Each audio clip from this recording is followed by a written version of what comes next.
So we're just starting to plan. It looks like we're going to be able to do a September canoe trip. And it's a lovely day out, so I thought it would be a good idea to take out our gear, make sure that everything's in good condition, doesn't need repairing.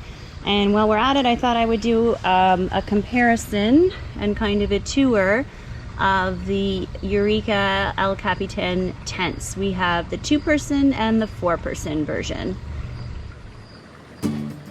The El Capitan tents are incredibly easy to set up. Here you can see us removing the fly from the bag.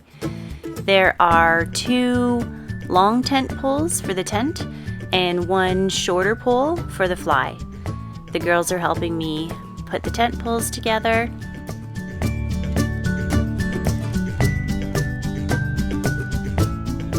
The tent poles insert into a metal grommet in each corner of the tent. And then the fabric of the tent just clips on to the poles with some plastic clips.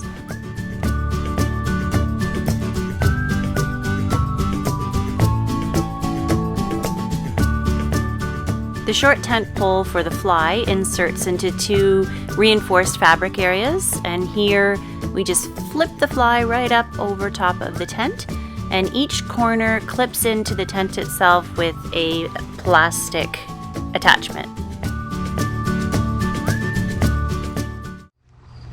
So this is the Eureka El Capitan 4 without the fly on.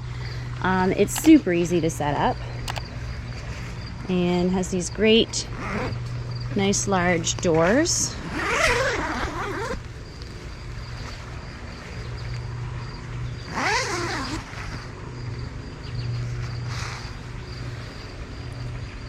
And we do have a matching door on the other side. The entire zipper of the door can be made into a screen for ventilation. So it's quite nice. Inside here, I know I've shown this in a previous video when we were on a canoe trip in Algonquin, but there's the handy gear loft up there. And then on each sort of end of the tent, there's one of these pockets that you can store some things in. So it's a good size. These El Capitan tents are fantastic for 3-season tripping. And one of the reasons that we really love ours is because of the fly. So the fly comes all the way down, all around the tent, which is great if you have not so perfect weather. We have endured thunderstorms and wind in these tents, and we've been perfectly dry. They're fantastic. They do offer ventilation.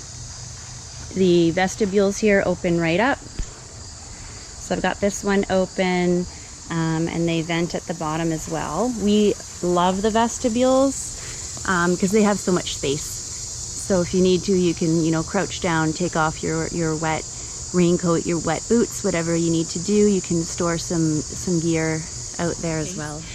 I set up 4 thermarests here just so you could kind of see the sizing in the tent.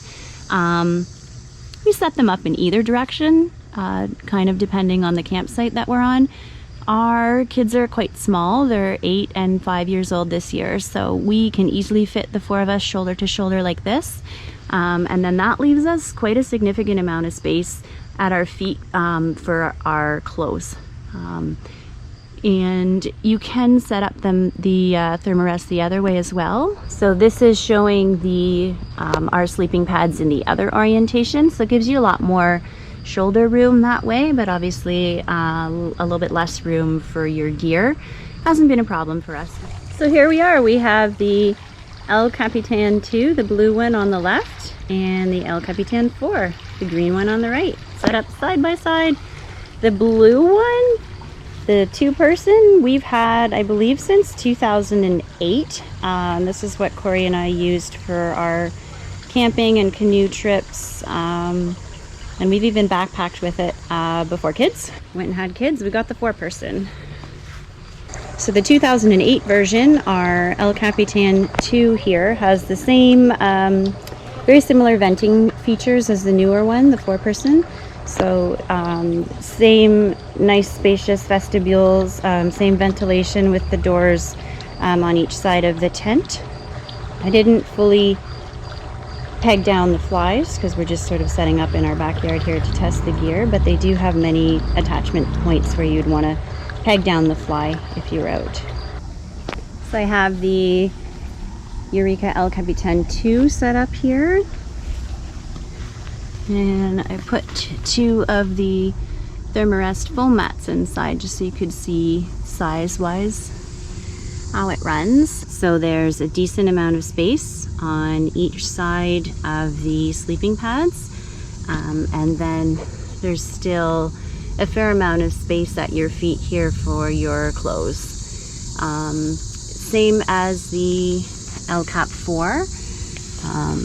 There is a small pocket at each end, and then the handy gear loft up there on the ceiling. Screens all the way around at the top to help with ventilation, and then you could get the cross breeze as well from the doors on each side of the tent. And here is just a quick comparison of the Eureka El Cap 2 and the El Cap 4 without their flies. So these are our Eureka El Capitan tents. We love them. They're a little bit heavy, a little bit bulky for the backcountry, but for canoe tripping, we've never had any issue. And honestly, we've had, you know, rainstorms, downpours. We've always been dry, and we've always felt like it's a good, secure tent. So we're super happy with our purchase, obviously, because we bought a second one. And so far, with our kids being small, the 4-person is working out beautifully for us. Thanks for watching. Be sure to subscribe, to follow us as we camp across Ontario. And please comment down below if you have any questions for us.